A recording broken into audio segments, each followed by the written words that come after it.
Hello, hello, hello. Welcome back. So nice to see you. We're gonna be doing the usual for me, which is layered sounds and visual triggers. So hopefully you enjoy and maybe fall asleep. So first I'm going to start with just pressing your temples, and then I'm going to squish. Good. Okay, and then I'm going to do top and bottom of your head, press and then squish, press and squish. Temples again, press and squish. Okay, now I'm going to do your jaw, press and squish. Good. Now just right into the brain, press and squish. Press and squish. Okay, and then I'm going to do either side of your neck, press and squish. Okay, front and back of your neck, press and squish. Press and squish. Temples again. Press and squish. Press and squish. Good. I've been really liking finger fluttering sounds recently. Something special about them.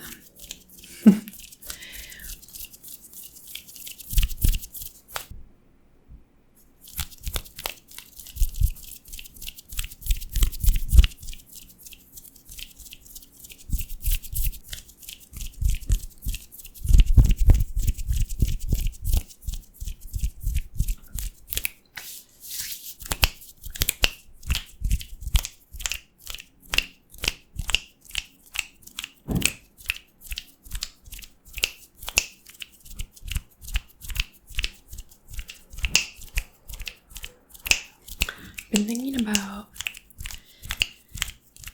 keeping expectations low, but in an optimistic way. I've noticed that if I have low expectations going into something, then I have a better experience. So, for example, if I'm going to a concert and it's for an artist I absolutely love, I'll have huge expectations for it, and then usually I won't actually enjoy the concert that much because it's never gonna live up to those expectations, right? You know? Back in the day, I really loved Flying Lotus, if you listen to him.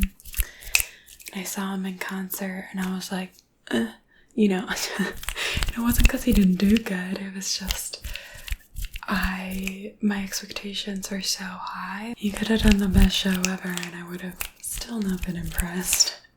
But on the flip side, if I go to concerts that my friends are like, hey, I need someone to go with, and I'm like, I don't really know the band, but like, I'll go.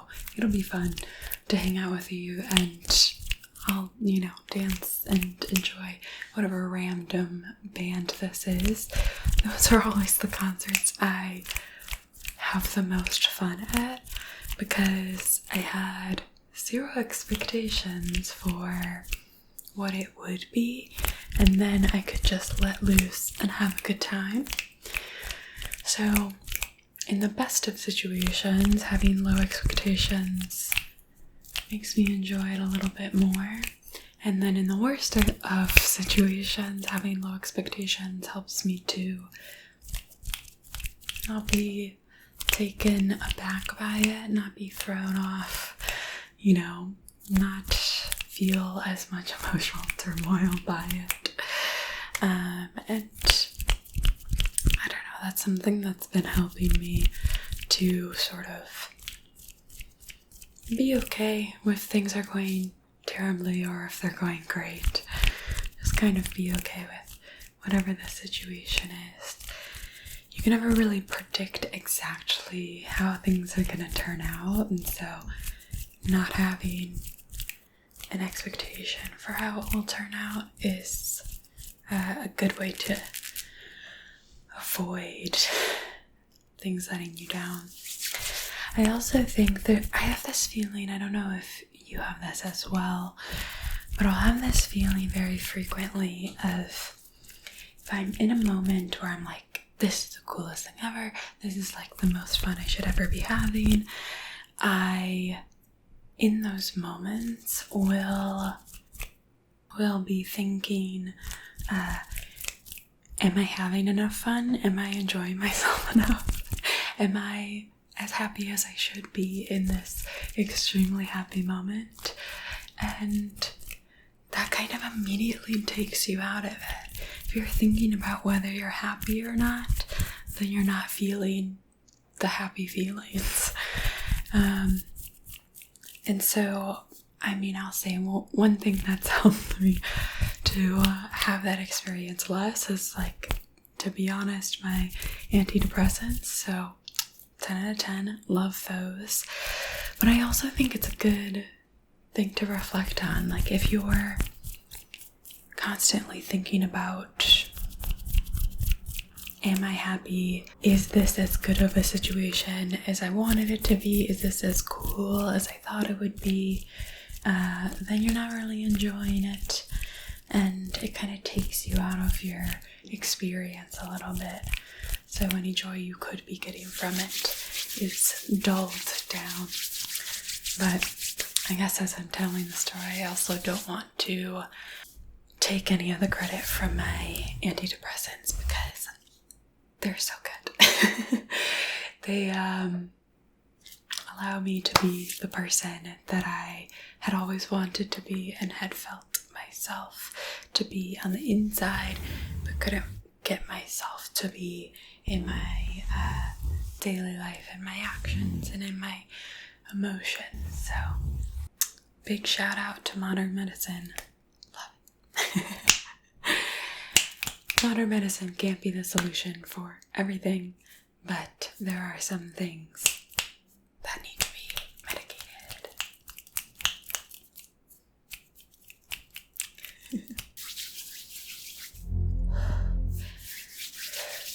I don't know if the lighting will show it, but the sun is setting right now, and it's so pretty. I live in a city, I won't tell you which, because the internet doesn't need to know that about me. But the sun sets and reflects off of all of the city skyscrapers, and it just looks so pretty. When I was very young, one of my best friends from high school, she would always stop us to look up at the sky, at the clouds, and see how beautiful they were, because it's like a constantly changing piece of artwork that's always available to us unless you're in a windowless room or something. The sky is always there, and it's always a gorgeous piece of visual artwork, and maybe we don't always notice it because it's always there, but it's so pretty. So maybe take a little look. If you're sleepy now, tomorrow take a look at the sky and see how pretty it is. It really is gorgeous. And this experience, my friend saying this thing to me, has stuck with me so much so that it was one of my first tattoos that I got.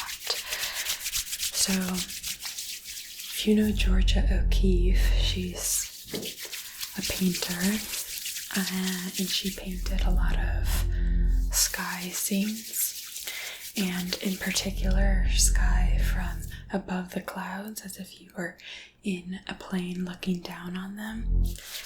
So, I guess I'll show you it. This is the painting that I have as a tattoo, because it just brings me joy. Enjoying the sky, it's always there for us. Sometimes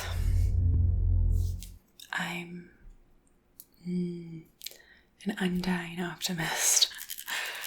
Sometimes not, like I said, but I actually think that's fairly common for people with depression.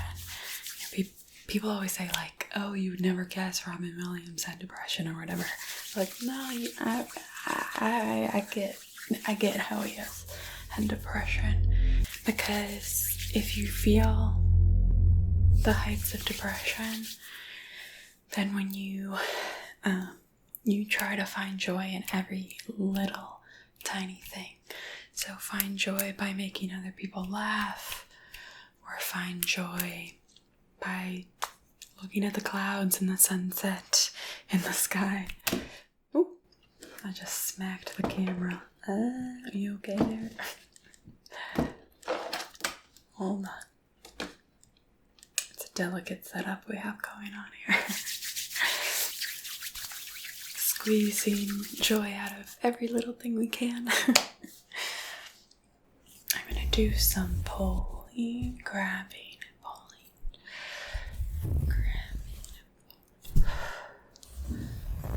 and I also do this with like memes. I will, my friend thinks it's hilarious because I'll just randomly be chuckling to myself, and it's usually because I remembered something funny like hours later or days later. One time I saved a SpongeBob GIF, and the file name of the GIF was SpongeBob rather than SpongeBob, and I thought that was so funny. I was literally like walking home from work cracking up and like laughed about it the whole freaking day. I was like telling my friends, like, something so funny about SpongeBob instead of SpongeBob. It's so simple, but I have to harness every little bit of joy that I can get out of anything in my daily life, you know what I mean? Gotta like squeeze it for all it's worth. Maybe that's makes sense and is helpful to you. Don't know, let me know.